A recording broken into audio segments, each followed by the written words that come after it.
Hi students, welcome back to our new academic year 2020-21. As you know, due to global crisis pandemic COVID-19, we are unable to start our regular classes. But we have to continue our studies and we have to connect with our textbooks. I hope we will overcome all this crisis and pandemic COVID-19 and back to the school very soon. I am happy to say that many of our students are engaged in lot of activities due to these holidays. They spend their time very effectively and efficiently by helping their parents, by farming some plants and creating some new things, writing poems, reading books, so many activities they did during this holidays. I appreciate all my dear students for their initiatives.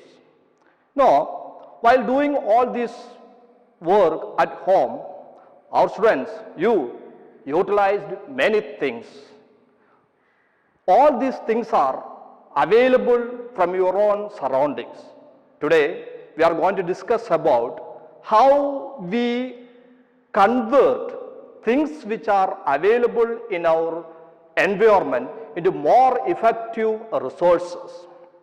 In our geography, class 10, first chapter deals with resources and development. You know, you are the most valuable resources.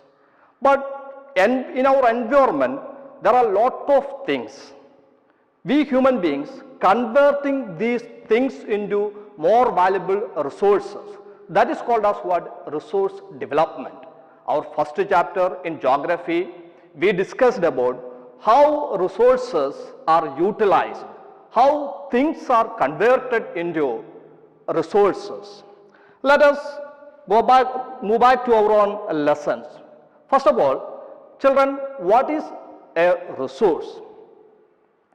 You know, everything available in our environment which can be used to satisfy our needs, technologically accessible and economically feasible and culturally acceptable as termed as a resource. This is one of the most important, most simple definition about a resource. See here, from this definition, we can understand this. All the resources are available in our environment. These things or resources can be satisfy our needs, or anything which can satisfy our needs can be termed as a resource. At the same time, these things must be accessible with our technology as well as economically feasible and should be accessible to our culture. So these are the certain characteristics of a resource.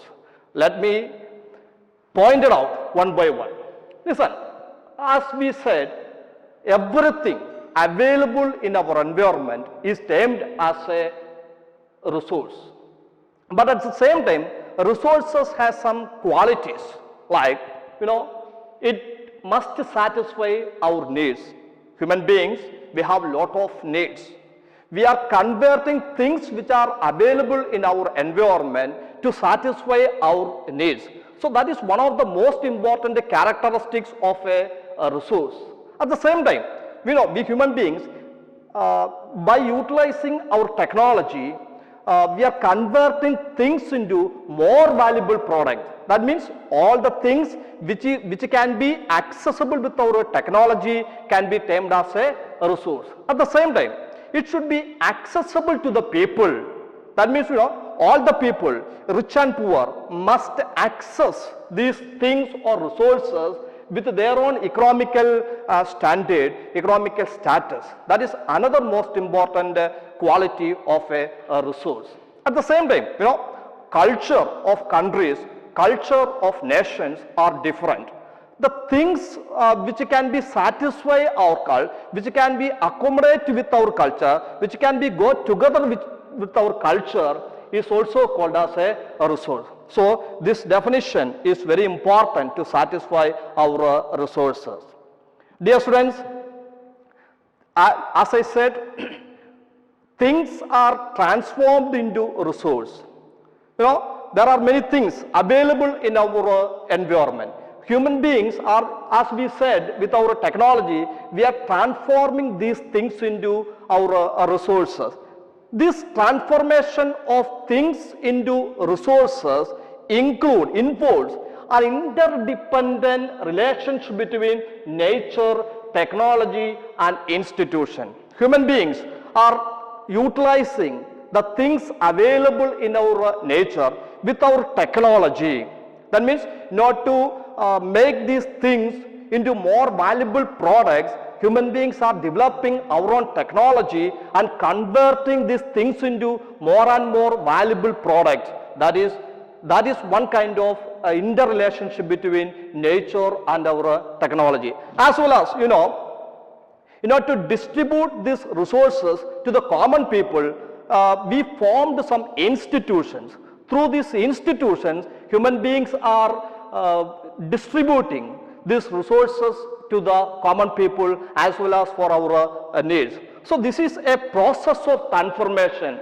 Resources which are available in our environment are transforming into a resource with our technology, and we distribute to its people for their utilization with our institutional formation. So this is an interdependent relation. Both of these, nature, technology and institutions, are interdependent. That means, with these all three factors are work together to change a things into a resource. So that we can see that this is a process of transformation. And also we can see that resources are a function of human activities. My dear students, resources are not a free gift of nature. Resources are not a free gift of nature. Why? Because all these things which are available in our environment are converted into a resource by our activities, by human activities. In that sense, the most valuable resource in the world is you, that is we, that is human beings. That is, so human activities are converting resources things into a resource. So humans are the most important resource. Then environment resource. See, they transform material available in our environment into a resource and use them. As I said, we are utilizing our technology, we are utilizing our institutions and converting things into more valuable products. That is called as what? A resource. Then let us classify these resources. Resource. Basically, we can classify the resources into different ways. For example, on the basis of its origin, its formation, we can divide the resources into biotic resources and abiotic resources. I repeat, on the basis of its origin, resources can be divided into biotic and abiotic resources. One. Another classification, on the basis of its exhaustibility, we can divide the resources into renewable resource and non-renewable resource. Then third, on the basis of its ownership, again we can classify the resources into individual resource, community resource, national resource and international resource. My dear students, at the same time, on the basis of its status of development, we can divide the resources into different ways, that is potential resource, developed resource, stock and reserve. So these are the major four classification of resources in our environment. I repeat once more, on the basis of its origin, we can classify resources into biotic resource and abiotic resource. On the basis of its exhaustibility, we can divide the resources into renewable resource and non-renewable resource. At the same time, on the basis of its ownership, we can divide the resources into individual resource, community resource, national resource and international resource. At the same time, on the basis of its status of development, we can divide the resources into potential resource, developed resource, stock and reserve. Let us discuss this classification very deeply. What is a biotic resource? Actually, biotic resources, these are obtained from biosphere, which has a life.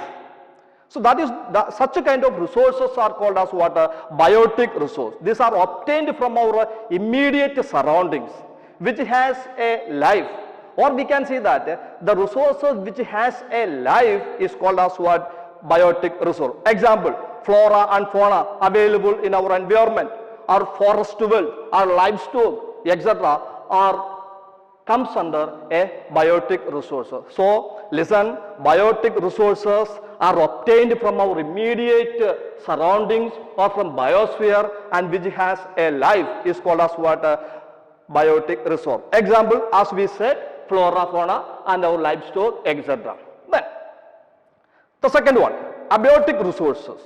All those things which can be composed of non-living things are called abiotic resources. All those things which are composed of non-living things comes under abiotic, which has just opposite biotic resources, which has no life.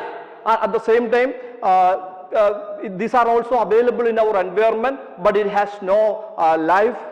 Human beings are converting such things into more valuable product, so it is called as what? Abiotic resources. Example, rocks. Many minerals we are found from rock system. Minerals, example, iron ore, etc. are non-living creatures, non-living things, but they comes under biotic resources. Why? Because human beings are utilizing our technology and converting these things into more valuable. That is our first classification, biotic and abiotic resources.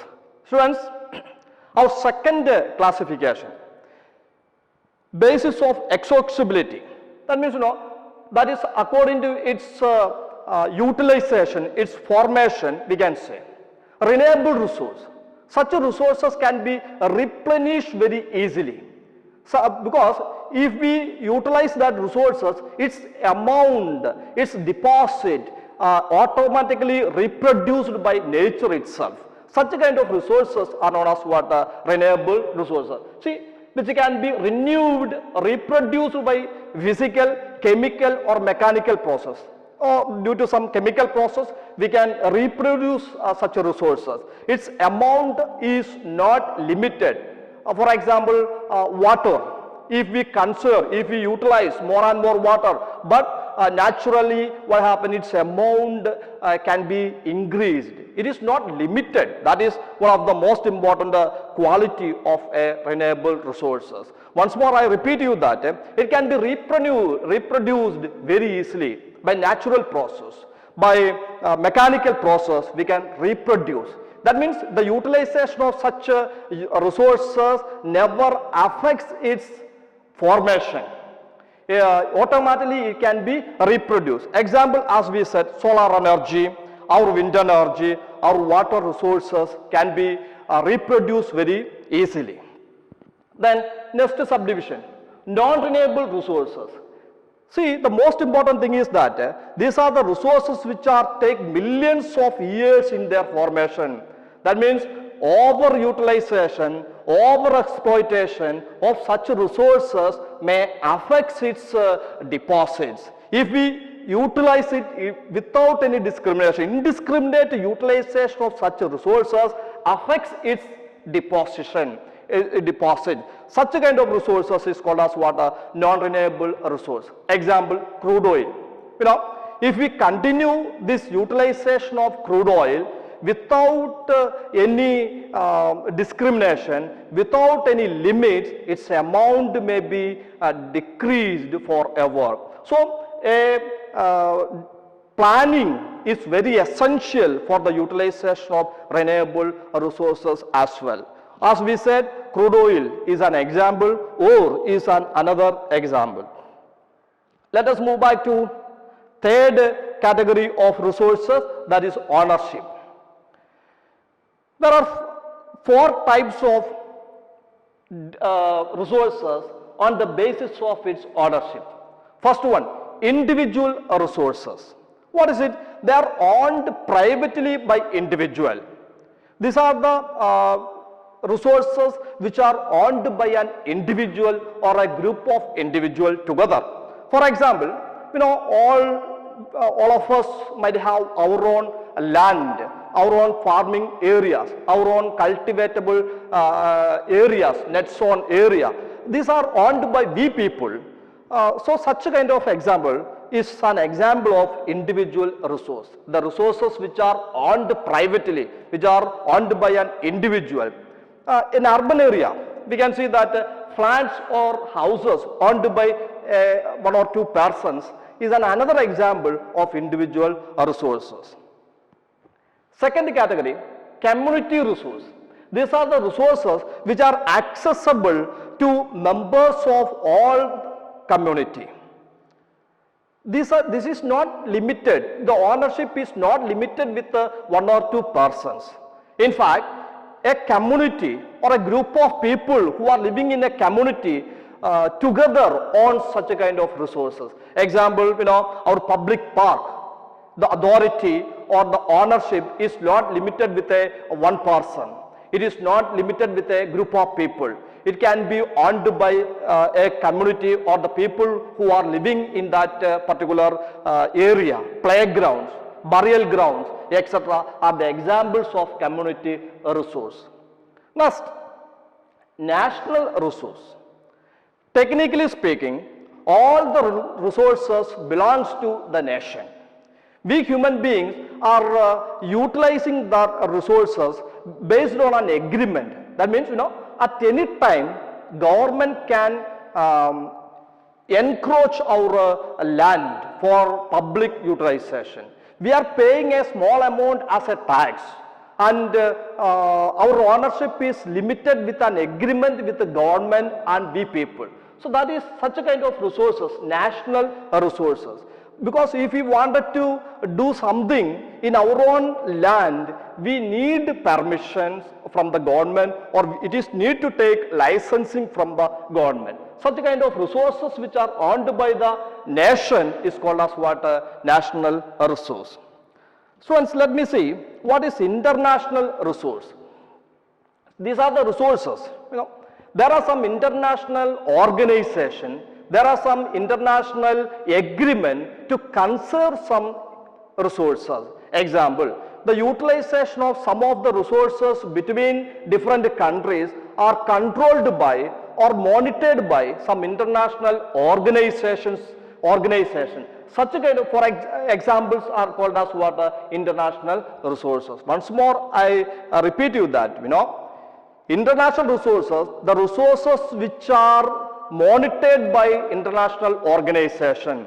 The utilization of resources between different countries are monitored by or measured by some international agencies, international institutions. Such a kind of resources are known as what? International resources. Example, oceanic resources. For example, oceanic resources means the ocean resources or oceanic structures. A country can utilize only 24 nautical miles.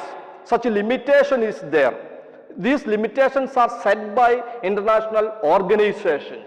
So such a kind of resources are called as what? International resources.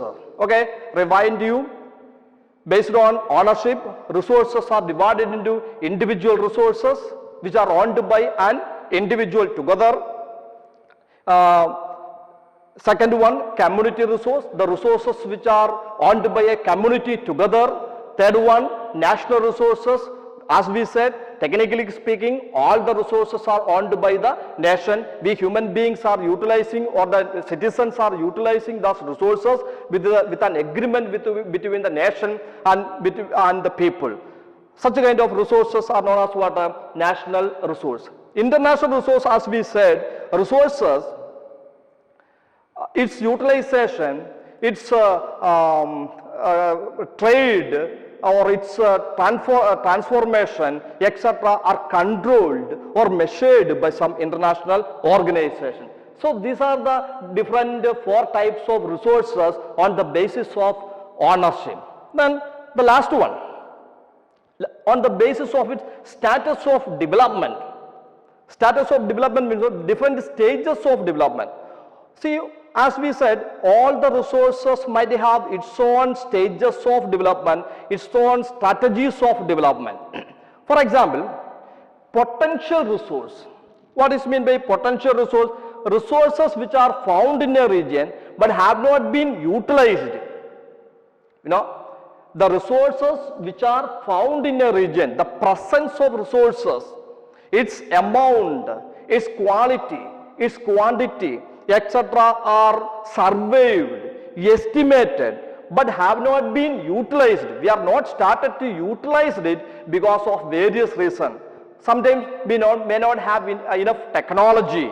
Sometimes we may not have more cheap other alternative energy. So that such a kind of resources have not been utilized. But at the same time, we found the presence of such a mineral in an area. We evaluated or we measured its quantity and quality, but we have not been utilized due to absence of technology or due to availability of more cheap resources which can be satisfy the needs as same. Such a kind of resource is known as what? Potential resource. Example, wind power, solar power in Rajasthan and Gujarat. As you know, wind power and solar energy is abundantly available in Rajasthan and Gujarat.